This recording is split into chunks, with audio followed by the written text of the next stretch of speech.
Un de mes films vraiment fétiches, c'est Truman Show. Et hier, on a eu un ciel, mais un bleu sans nuages. C'est-à-dire qu'on ne sait pas définir la profondeur en fait du ciel, savoir si c'est juste une toile peinte qui est à quelques mètres au-dessus de nous, ou si c'est vraiment un espèce de vrai ciel avec de l'atmosphère et puis des étoiles derrière. Et en fait, à chaque fois que je vois un ciel comme ça, je repense au film de Truman.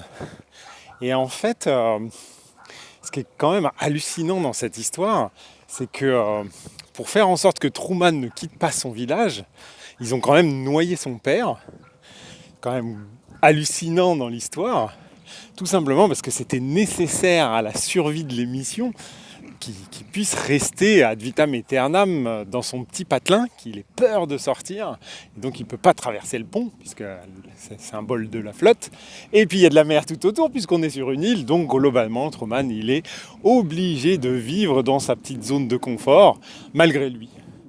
Et en fait, c'est assez sympa comme histoire, parce que c'est une jolie allégorie par rapport à ce qu'on vit au quotidien.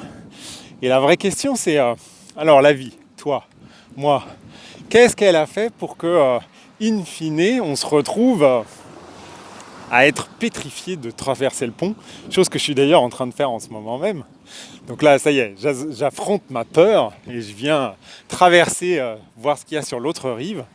Et en fait, ce film-là est vraiment intéressant par rapport à plein d'autres choses, mais sur ce point-là, c'est assez époustouflant parce que, in fine, il arrive à surmonter sa peur.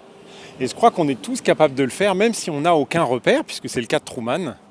Il n'a aucune notion de ce que c'est que la vie de l'autre côté, puisqu'on n'a fait que lui présenter de l'information, on lui a fait croire que la vie c'était ça.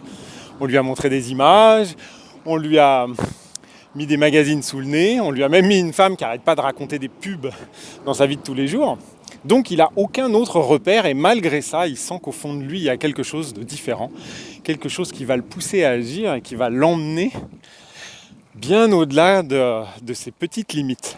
Et finalement, la télé n'a pas beaucoup évolué, les magazines non plus.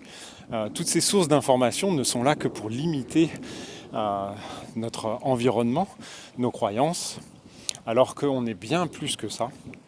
Et donc, je t'encourage, comme moi, à franchir le pont. C'est pas sans crainte, mais au moins, on a la possibilité de se dire qu'on vit selon nos propres règles, selon nos propres croyances et nos propres désirs. Prends soin de toi.